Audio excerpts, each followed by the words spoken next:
Doctor, patient কেমন আছে? ভালো না, ওনার অবস্থা খুবই ক্রিটিক্যাল। ম্যাডাম, আমার টনে অ্যাকাউন্ট সিজ করে দেওয়ার পর থেকেই সমস্ত ট্রানজাকশন এই অ্যাকাউন্টেই হয়েছে। বাড়ি কোথায় এর? রানীনগর। ঠিক আছে, ওখানকার লোকাল থানায় ইনফর্ম করো, আমরা এক্ষুনি বেরোবো।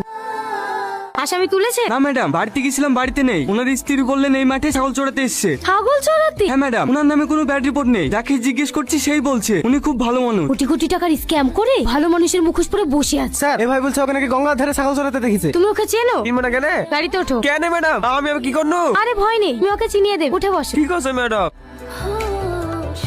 ম্যাডাম, ওই দেখেন ওই লোকটা। এই রাজু, এত পুলিশ মাঠে ইনকুয়ারি করতে এসছে নাকি? না না চাচা, তোমার কাছে এসছে। আমার কাছে? ওই কপাল যদি খাসিটা লেগে নাকি? সে তো 6 মাস হয়ে গেল ডায়েরি করা। পেয়েছেন? গাড়িতে আছে নাকি?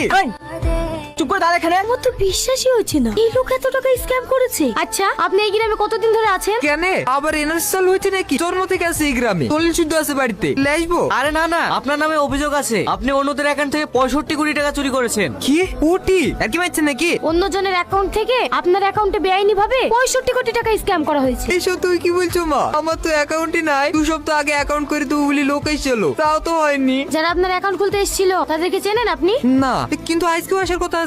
এতক্ষণ মনে হয় চলে এসেছে। গাড়িতে উঠে বসেন। সাথী,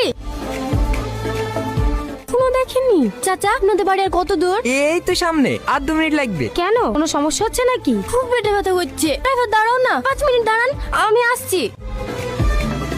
বাহ, আজকাল গ্রামেও সিসিটিভি লাগিয়ে ফেলেছে নাকি? হ্যাঁ ম্যাডাম, এই রাস্তা আগে খুব চিন্তা হতো তো, তার লাগি প্রধান সাহেব লাগিয়ে দিয়েছে। ও, কি ব্যাপার, কিছু হয়েছে নাকি? সব পরে বলছি। সেই ব্যাংকের লোকগুলো এসেছিল কি তাই বল? এই তো 5 মিনিট হলো বেরিয়ে গেল। আমরা যেখানে আসছি ওরা আগে থেকেই খবর পেয়ে গেছে। হ্যাঁ স্যার, ওদের ভিতরে একটা চশমা পরা ছেলে ছিল। ওই ছেলেটা বলছিল পুলিশ আসছে, তাড়াতাড়ি পালা। রাজীব, তাড়াতাড়ি গাড়ি স্টার্ট করো, ওরা কোনো বেশি দূর যেতে পারেনি।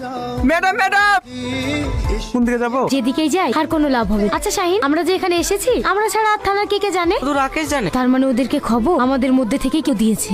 ঠিক বলেছেন ম্যাডাম, তাহলে ওরা খবর পাবে কি করে? কিন্তু আর বেশি দিন লুকিয়ে থাকতে পারবেন, চলো।